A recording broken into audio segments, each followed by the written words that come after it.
Perkenalkan, nama saya adalah Nova Frida Mustafa. Saya guru di SDN 4 Sekarok, Kabupaten Lombok Timur, Provinsi Nusa Tenggara Barat. Di video ini saya akan membuat sebuah refleksi, di mana refleksi tersebut adalah jawaban dari pertanyaan-pertanyaan yang ada dalam pelatihan guru belajar dan berbagi seri Semangat Guru 2. Nah, ini adalah video yang kedua yang saya buat berdasarkan dari refleksi salah satu materi yang ada dalam pelatihan tersebut.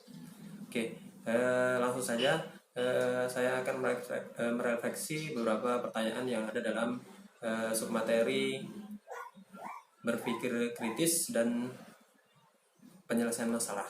Oke, yang pertama, tentang apakah hal-hal baru apa saja yang saya pelajari tentang berpikir kritis dan juga penyelesaian masalah. Oke, dalam submateri berpikir kritis dan penyelesaian masalah tersebut, saya mendapatkan beberapa pengetahuan baru, di mana dalam berpikir kritis itu harus melalui 3 langkah atau 3 tahapan. Di mana yang pertama adalah tahapan untuk menemukan fakta dan opini, atau menemukan data-data yang kredibel dan yang tidak kredibel. Ya. Kemudian yang kedua, setelah itu kita harus membuat beberapa pertanyaan atau sering bertanya tentang hal apa saja yang kira-kira yang berkaitan dengan data yang tadi, yang fakta atau yang opini tadi. Kemudian yang terakhir yaitu metakognisi, itu lebih ke arah kesadaran kita. Setelah kita mendapatkan data yang berupa fakta dan opini, kemudian merangkum beberapa pertanyaan dan jawaban, kita sadar untuk dapat mengambil keputusan. Nah, dalam 3 langkah tersebut itu berpikir kritis sangat berpengaruh sekali, karena dalam penyelesaian masalah itu kita harus berpikir kritis untuk dapat memberikan hasil yang maksimal dalam solusi yang kita selesaikan atau solusi yang kita inginkan. Kemudian dalam penyelesaian masalah tersebut, memang kalau tidak menggunakan berpikir kritis atau langsung sesuai dengan apa yang kita inginkan jawabannya, ya atau tidak seperti itu, atau langsung menentukan jawabannya tanpa berpikir kritis, itu akan lebih cepat. Tapi dalam berpikir kritis ini ada suatu momen di mana kita mengerim, ibaratnya mengerim, tidak berhenti tapi hanya untuk memperlambat. Nah, di situ adalah proses berpikir kritis, kemudian nanti sampai di bagian metakognisi, baru kita dapat memberikan solusi yang terbaik.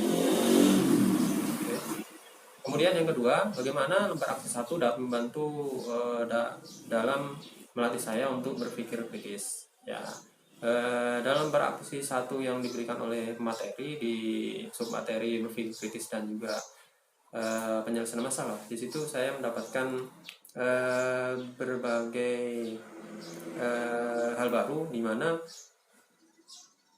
lembar tersebut merupakan bentuk dari latihan saya untuk dapat mengembangkan lagi kemampuan berpikir kritis saya, di mana di situ dapat artikel, kemudian dari langkah-langkah yang 3 tadi, fakta, opini, bertanya, dan juga metakognisi tersebut, itu akan melatih terus-menerus, dan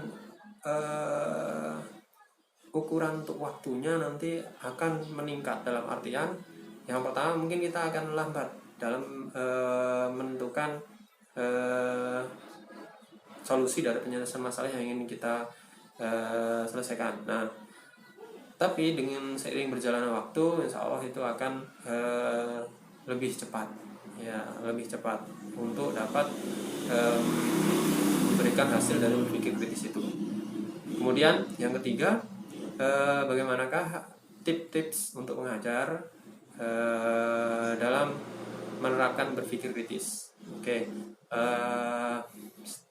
dari materi yang ada dalam submateri berpikir kritis dan penyelesaian masalah tersebut, saya mendapatkan beberapa tips. Di antaranya, kalau sumpahnya ingin berpikir kritis, kita harus sering berlatih. Yang pertama, Dan latihan-latihan tersebut bisa kita dapatkan dari artikel-artikel atau bacaan-bacaan yang bisa kita dapatkan. Kita temukan fakta dan opininya, kemudian kita coba ulas dengan berbagai sudut pandang permasalahan dengan pertanyaan-pertanyaan yang kita dapatkan atau kita hasilkan lagi dari fakta dan opini yang sudah kita temukan di artikel tersebut. Dan yang ketiga, kita akan dapat memberikan solusi dari bentuk kesadaran yang sudah kita hasilkan, kesimpulan dari semuanya fakta dan opini tersebut.